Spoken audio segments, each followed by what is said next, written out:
Baghdad کے حالات ہم نے دیکھے ہیں. جب ہلاکو وہاں پر پہنچا تھا تو جانتے ہیں آپ اس نے اتنے قتل کیے کہ ایک اذان دینے والا تک نہیں رہ گیا. وہ بغداد معلی کو ایسا تباہ و برباد. تم کیا سمجھتے ہو اب اسلام ختم ہو جائے گا؟ جو حالات دکھ رہے اسلام ختم ہو جائے گا؟ ڈرنے کی کوئی ضرورت نہیں. اس سے سخت حالات اس سے قبل بھی آئے ہیں، اور ایسے حالات آئے کہ اس وقت کسی کے پاس کوئی اسباب نہیں تھے. بغداد کے حالات ہم نے دیکھے ہیں. جب ہلاکو وہاں پر پہنچا تھا تو جانتے ہیں آپ اس نے اتنے قتل کیے کہ ایک اذان دینے والا تک نہیں رہ گیا. وہ بغداد معلی کو ایسا تباہ و برباد کیا. اس زمانے میں کچھ علماء کو قید کر کے لایا، اور جانتے ہیں دربار میں مزہ لینے کے لیے اس تتاری بادشاہ نے ایک عیسائی پادری کو بلایا اور کہا کہ ان کے نبی کی شان میں گالیاں دیں. وہ گالیاں دینے لگا. بھرے دربار میں جو مسلمان قیدی تھے، علماء تھے، ان کے ہاتھ زنجیروں سے پیچھے بندھے تھے، وہ زمین پر اوندھے منہ لیٹے تھے. گالیاں دی جا رہی تھی رسول پاک کی شان میں. کون ہے وہاں پر جواب دینے والا؟ بغداد کو تو قتل کر دیا گیا، جو بچے ہیں ان کو قید کر کے زمین پر ڈالا گیا. کون ہے بتاؤ؟ اسلام کی اس نیا کو لے کر کون چلے گا؟ ان ظالموں کی ہرزہ سرائی کے خلاف کون بولے گا؟ کوئی نہیں تھا میدان میں، کوئی تھا ہی نہیں. لیکن رب ذوالجلال کے فیصلے الگ ہیں. اس دربار میں اسی بادشاہ کا پالا ہوا ایک کتا جو سونے کی زنجیر سے بندھا رہتا تھا، زنجیر توڑ کر کے آیا اور اس عیسائی پادری کے اوپر حملہ کیا، اور سارے لوگ حیرت میں رہ گئے. وہ کوئی پاگل کتا نہیں تھا، بادشاہ کا پالا ہوا تھا، ٹرینڈ تھا. حملہ کیا اور دم زدن میں اسے ختم کر دیا. اس وقت علماء جو قید تھے، مومنین قید تھے، اللہ کا شکر بجا لاتے ہوئے ان کی زبانوں سے یہ کلمہ نکلا: اے مولا تیرے فیصلے عجیب ہیں. جب تو دین کی حفاظت اور اپنے رسول کی عزت کی حفاظت کرنے پر آئے تو کتوں کو بھی تو محافظ بنا دیا کرتا ہے. کتے کے ذریعے سے بھی اللہ تعالی یہ کام لیتا ہے. اس دربار میں ہیبت ایسی طاری تھی، ایسی ہیبت طاری تھی، آپ کو میں کیا بتاؤں. 500 سے زیادہ تتاری سپاہی ایمان لے آئے اسی مجمع میں، جس کو دیکھ کر کے اقبال نے کہا تھا: حرم کو مل گئے پاسباں صنم خانے سے. اللہ تبارک و تعالیٰ کب حفاظت کے لیے کہاں سے چنتا ہے یہ اس کی مرضی ہے. آپ کیا سمجھتے سب ختم ہو جائے گا؟ میں کہتا ہوں ساری چیزوں پر دھیرے دھیرے تم جو کرنا چاہو کر لو، لیکن اسلام کی حفاظت اللہ نے اپنے ذمہ کرم پر لیا ہے. ہاں اگر ہم جیسوں کے حوالے ہوتا تو پتہ نہیں کیا ہو جاتا. قرآن کی حفاظت اللہ نے اپنے ذمہ پر لیا ہے. باقی دوسری چیزیں جیسے رد و بدل ہو گئی، نہ قرآن بدلے گا نہ اسلام بدلے گا، یہ صبح قیامت تک رہے گا. کیونکہ قرآن میں اللہ نے فرمایا: یریدون لیطفئوا نور اللہ. لوگ اب چاہتے ہیں کہ اللہ کے نور کو اپنے منہ کے پھونکوں سے بجھا دیں. یہ اللہ کا چراغ ہے جو صبح قیامت تک جلتا رہے گا.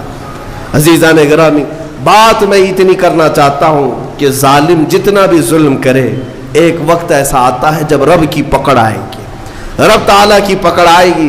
محمد عربی صلی اللہ تعالیٰ علیہ وسلم اس مکہ کی سرزمین پر آزمائے گئے جو آپ کا آبائی وطن تھا، جہاں میرے آقا پیدا ہوئے تھے. کیا آپ نے دیکھا رسول مکرم صلی اللہ تعالیٰ علیہ وسلم 13 سال تک آزمائے گئے. ان کے صحابہ کو شہید کیا گیا، ان کی صحابیات کو مارا گیا. حضرت سمیہ اسی مکہ میں شہید کی گئیں. حضرت عمار بن یاسر، بلال حبشی، خبیب بن عدی، حضرت خباب بن الارت، یہ وہ لوگ ہیں جن کو پھانسیوں پر بھی چڑھائے، انگاروں پر لٹایا گیا، بہت ظلم دیا گیا. وہ وقت بھی آیا جب رسول پاک صلی اللہ تعالیٰ علیہ وسلم مکہ چھوڑ کر چلے گئے. لیکن کیا سب ختم ہو گیا؟ مکہ چھوڑ کر کے مدینہ طیبہ چلے گئے، سب ختم ہو گیا؟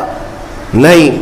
ایک وقت ایسا بھی آیا کہ حضور پاک صلی اللہ تعالیٰ علیہ وسلم اپنے 1400 صحابہ کے ساتھ عمرہ کے لیے آئے تو ان ظالموں نے عمرہ تک نہیں کرنے دیا. ساری دنیا کے لیے کعبہ کھلا رہتا تھا، لیکن رسول کے لیے کعبہ نہیں کھولا گیا، نہ ہی مکہ آنے کی اجازت دی گئی.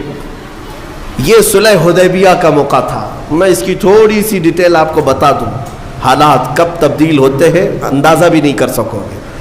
1400 صحابہ تھے اور مکہ صرف 35 کلومیٹر باقی ہے. احرام کی حالت میں ہے سب صحابہ, عمرہ کرنے کے لیے آئے, ہتھیار لے کر نہیں آئے, لیکن عمرہ کرنے نہیں دے رہے مکہ والے. بیچ راستے میں روک کر کے زور زبردستی جنگ کرنے پر ابھار رہے ہیں.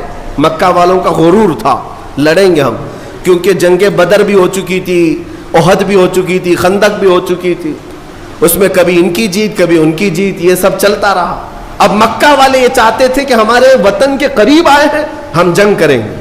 لیکن میرے آقا صلی اللہ علیہ وسلم فیصلہ کیا کرتے ہیں, صحابہ سے کہتے ہیں میں جنگ نہیں چاہتا, میں صلح کرنا چاہتا ہوں. ہم احرام کی حالت میں ہیں, ہم عمرہ کرنے کی غرض سے آئے ہیں. تو جب حضور نے صلح کی بات کی تو ظالم جتنا دبانا چاہتے دباتے ہیں. ان کی عادت ہے کہ اگر تم صلح کے لیے آؤ گے تو جتنا دبانا چاہتے ہیں دبا لیں گے. حضور کے پاس آ کر ایسی ایسی شرطیں رکھی جس کو بظاہر دیکھا جائے تو ایسا لگتا ہے ایک طرفہ ہے سب. کہنے لگے کہ اگر ہمارے مکہ سے مدینے کوئی آئے گا تو آپ اس کو واپس کریں گے, اور مدینے سے کوئی مکہ آئے گا تو ہم واپس نہیں کریں گے, سائن کرو اس پر. اور کئی ایسی چیزیں تھی کہ اگلے سال آپ آئیں گے بغیر ہتھیار کے آئیں گے, اور ہم جس کو پرمیشن دیں گے وہی عمرہ کرے گا. یہ سب چیزوں پر حضور پاک صلی اللہ علیہ وسلم سے صلح کرائی جا رہی. حضرت علی لکھ رہے تھے صلح نامہ. ان ظالموں نے اس بات پر بھی اعتراض کیا, محمد رسول اللہ جو لکھا ہوا تھا, حضور نے یہ لکھوایا تھا محمد رسول اللہ اور قریش کے رئیسوں کے درمیان یہ صلح ہو رہی ہے. انہوں نے کہا ہم آپ کو اللہ کا رسول نہیں مانتے, یہ لفظ ہٹا دیجیے, صلح نامے سے یہ لفظ ہٹا دیجیے. میرے آقا صلی اللہ علیہ وسلم نے حضرت علی سے کہا علی یہ بھی مٹا دو. لوگوں کو تو ایسا لگ رہا ہے نا دب کر صلح ہو رہی ہے, دب کر. حضرت علی قلم نیچے رکھ دی اور کھڑے ہو گئے, کہا یا رسول اللہ مجھ سے یہ نہیں ہو سکے گا, مجھ سے یہ نہیں ہو سکے گا کہ اللہ کے رسول کا نام میں یہاں سے مٹا دوں. خود رسول پاک صلی اللہ علیہ وسلم نے اپنے ہاتھوں سے مٹایا اور کہا کہ لکھو محمد ابن عبداللہ, عبداللہ کے بیٹے محمد اور قریش کے درمیان یہ صلح ہے. بہرحال صلح ہو گئی. صحابہ کی بات میں بتاؤں, حضرت عمر اس معاملے میں اتنے جلال میں تھے, ایک ایک صحابی کو پکڑتے تھے اور کہتے تھے کیا ہم حق پر نہیں ہیں. حضور کے پاس آئے اور کہا ہم حق پر نہیں ہیں, کیوں ان ظالموں سے ان چوروں سے دب کر کے ہم صلح کریں. ہم 313 تھے ان کے چھکے اڑائے تھے, آج ہم 1400 کی تعداد میں ہیں, آپ حکم دیں ہم جنگ کریں گے. میرے آقا فرماتے ہیں عمر میری نگاہیں جو دیکھ رہی وہ تم نہیں دیکھ رہے, جنگ کی اجازت نہیں. حضرت عمر کو اس پر بھی صبر نہیں ہوا, پورے مجمع میں صحابہ کو جا جا کر کے ہلا رہے تھے. حضرت ابو بکر صدیق کے پاس آئے, انہیں پتا تھا حضرت ابو بکر صدیق کہیں گے تو حضور مان لیں گے. اس مجمع میں حضرت ابو بکر صدیق سے کہا ابو بکر دیکھو تو صحیح کیسے حالات آ گئے آج ہم پر, ان ظالموں ان کافروں کے درمیان ہم صلح کریں گے اور حضور پاک صلی اللہ علیہ وسلم کیوں ہماری بات نہیں مان رہے. لیکن صدیق اکبر کے ایمان کا معاملہ ہی الگ تھا.